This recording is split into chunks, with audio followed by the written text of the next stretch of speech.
Hi there. My name is Lauren, and today I want to talk about why work is no longer working for us. And we are about to enter an unprecedented rate of change and growth in our world, and specifically in our work world. And post-pandemic, a lot of us are asking deep questions about what we're doing with our days and why we're doing it, and rethinking the role work plays in our lives. The tricky part is that it's really challenging to make changes to our work lives. And today I want to dive into why work is no longer working for us, and also give some historical context so that we can see where we have been and then perhaps see where we might be going. I have notes here I want to pull up that will be helpful to me. No, not mealybugs, which is what came up. Mealybugs on my plants. That will be relevant because I do believe that we are actually going to revert back to an importance on an agrarian society. In any case, let's dive in.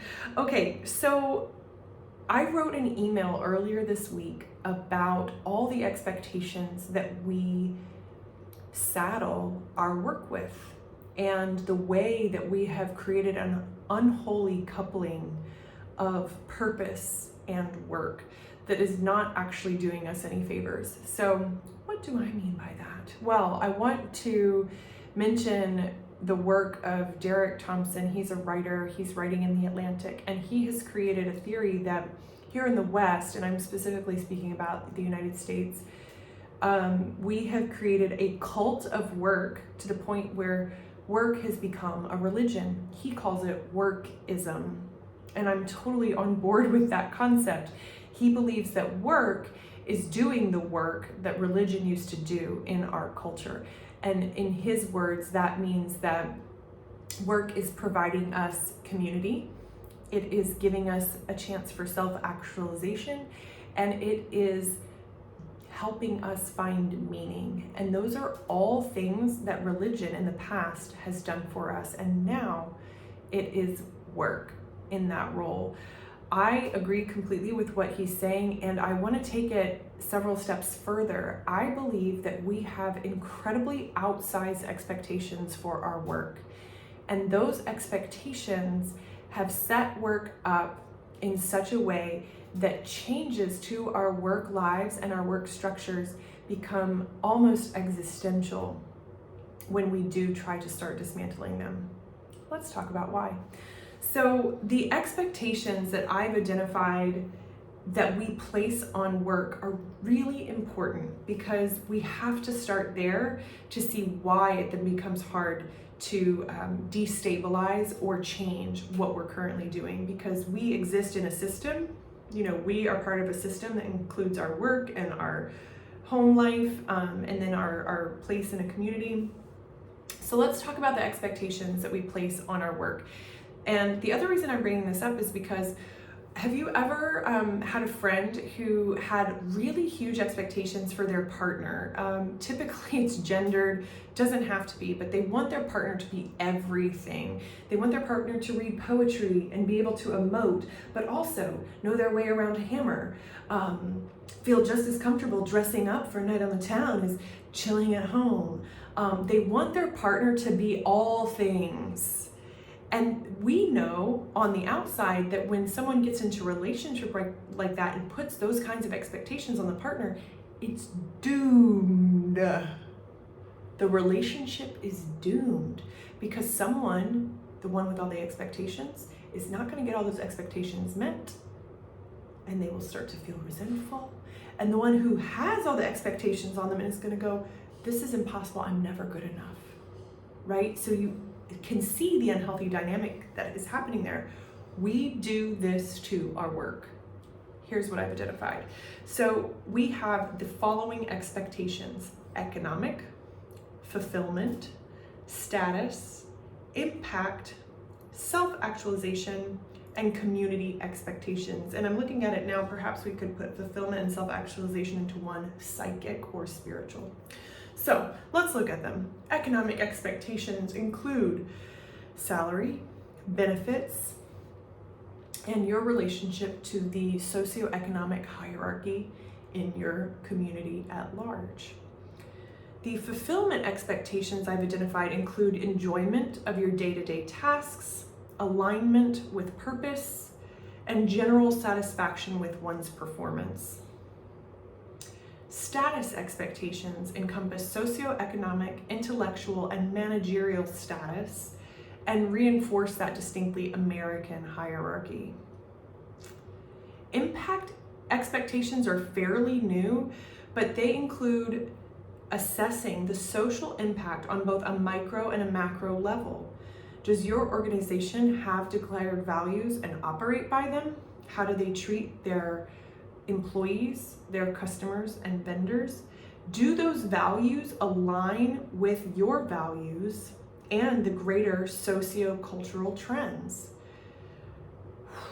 It's a lot. And then self-actualization expectations. Those use work as an opportunity for growth, as an indicator of self-worth and self-esteem, and they're part of the buy-in to the cult of productivity that we abide by here in the Western world. Finally, we have community expectations. This one's super interesting. These emerge from the inherently relational nature of work, right? We have relationship with coworkers, with clients, with vendors. However, work relationships specifically, I think, are at risk of becoming false facsimiles for the real thing. Right. Now, why are we even talking about work? Like, why does it matter? It's because we have to work. We have to do something in our world. Work is a fact of life, and I'm going to talk a little bit about the history of work in a bit. But in our current construct, work is how we exchange our time and expertise for money, and we need that to be sustainable. Now, the problem with placing all of these expectations on work is that we basically become enmeshed with our work in an unhealthy way. We become so identified, overly identified with our work, that we cannot untangle, decouple our work from our very id, from our ego self. And I want to speak to the work of Chloe Medanes, a psychologist who talks about the hierarchy, not the hierarchy of needs, that's Maslow, but the 6 human needs. And she has identified 6 human needs, and her theory is that if something in your life satisfies 3 out of your top 4 human needs, then you will be very, very connected to whatever it is that is satisfying those needs. And you could choose a healthy thing to satisfy the needs or a very unhealthy one. So for example, if you had a high degree of need for significance, for connection and spontaneity, you could satisfy that need by having an affair. You would get significance with your affair partner because you would be important in their life. You would get connection through the relationship, and you would get spontaneity because that is some hot shit when you're sneaking around, right? Now, you could also, in a primary relationship, you could get significance, spontaneity, and connection in a different way, perhaps by surprising one another with new ideas and scenarios for ways for you to connect, whether it's sexually or not, doesn't matter. But the difference is, like, you get to choose which one is going to be generative in your life. In work, we are finding that because work is filling all of these expectations, work is largely meeting the top 3, sometimes 4 or more needs for a lot of people. And therefore, there's a very strong connection to one's work in our Western culture. And that is not good nor bad, right? It's neither, right? It is both and so the important thing is for us to have a healthy dialogue around the expectations that we place on work so that we can choose which of these expectations are reasonable, which ones are important for me, what can I seek to get met elsewhere, and how do I want to change my relationship to my work so that I am entering into a more generative, integral phase of life, so that I'm spending the time that I have on this planet in a way that is as generative as possible for all of the system. And that's really why I think that we're starting to ask these questions of work right now, because we want to create more generative systems. Post-pandemic, we're all saying, this doesn't work anymore. The center cannot hold. I can't do this anymore. I'm hearing that from so many different people. And the challenging, tricky part is that when we start to dismantle the work without dismantling our expectations, we are met with massive resistance. Why is that? Because psychologically, anytime we start to chip away at identity without providing the necessary scaffolding and support in order to do so in a healthy manner, we can trigger chaos. It's scary. We've got to support the ego in order to make the change. We've got to support identity away from that enmeshment in order for this to work for us and not against us, in order not to self-sabotage. So if you're thinking about making changes at work, with your career, with your business, please do so gently. Do so from a place of really wanting to cradle that fragile identity, that very enmeshed relationship that has served so well for so long, and come at it from a place of support and love and allowance. Now, I want to talk about why this is so up for so many people right now, because it's a trend. Everybody is asking these questions. Everybody is saying, oh my gosh, I don't know if I can keep doing it this way. Why is that happening? Let's dive in. I'll try to make it quick. I am no historian, but I am aware of history. So where I want to go with this is that in our world, we have always had, let's say, 3 types of people. We have had knowledge workers, we have had leaders, power, and we've had laborers. And what they do day to day looks different. Like sometimes they were, building pyramids, and other times they're like on the manufacturing line. But we have always had those 3 distinct types. But lately they've been conflated. So let's talk about what's going on.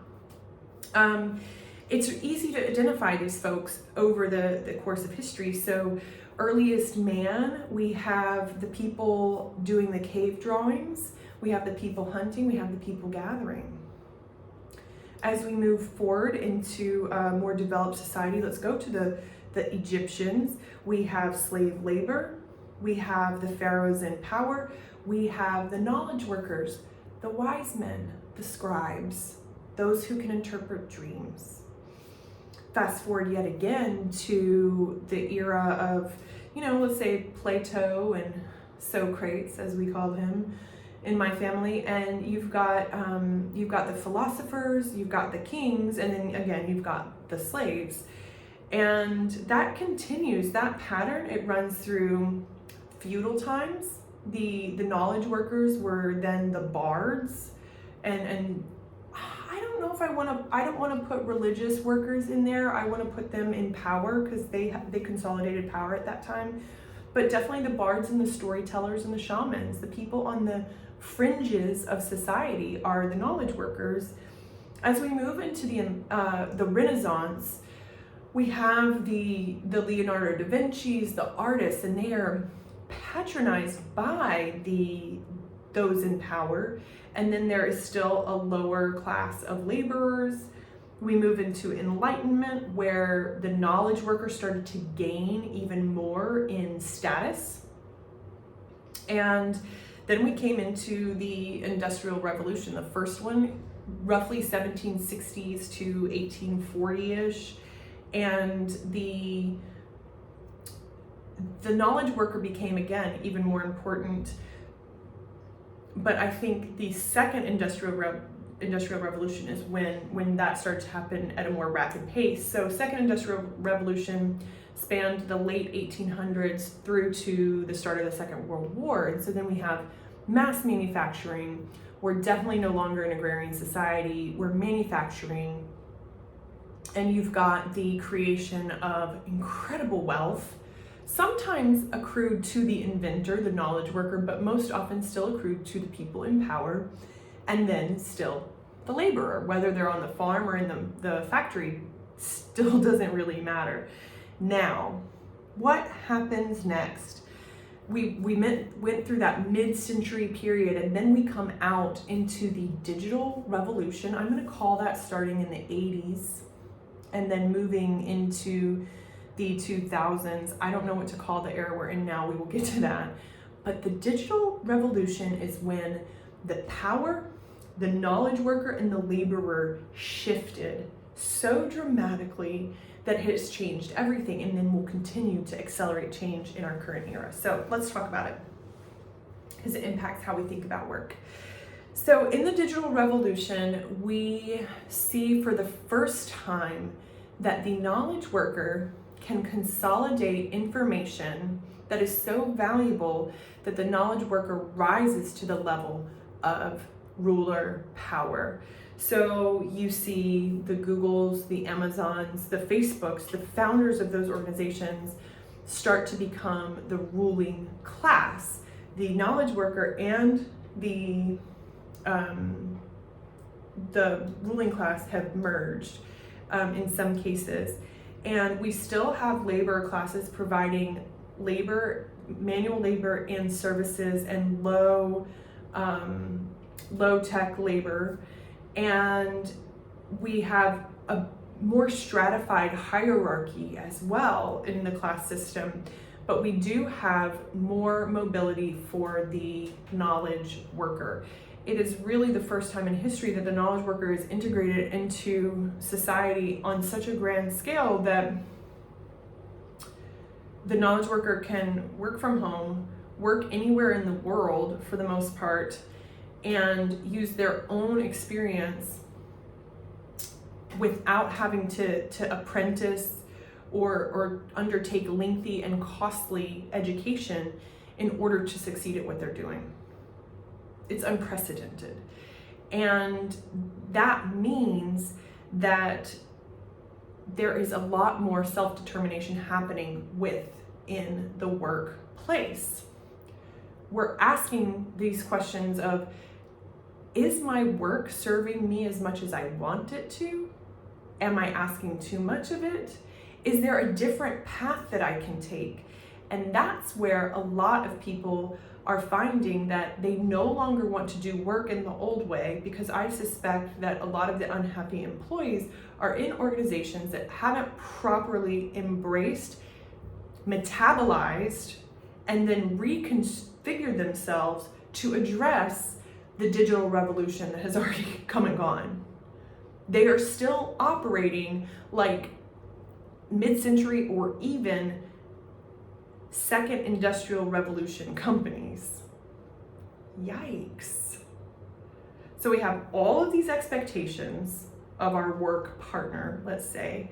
We have this old, outdated operating system, and all of a sudden the knowledge worker has a lot of mobility, a lot of choice, a lot of power.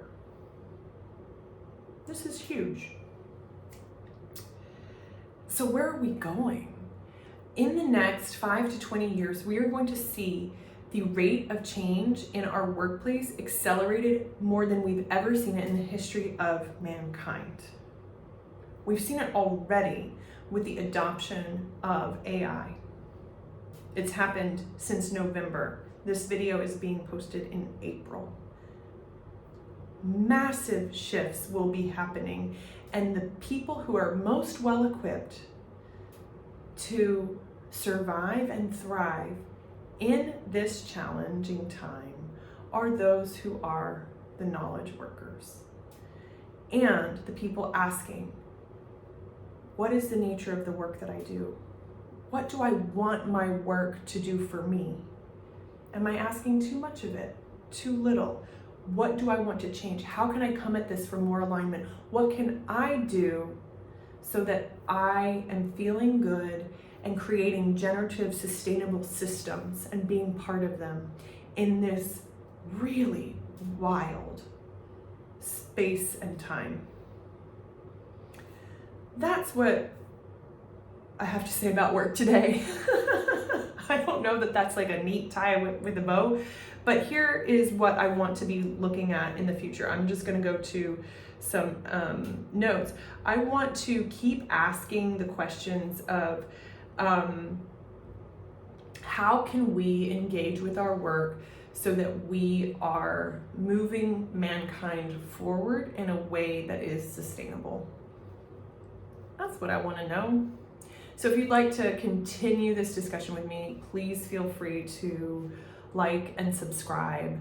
I will put some links in the description below so that you can connect with me and join the people who read my newsletter, thousands every, I don't know, I send newsletters sometimes.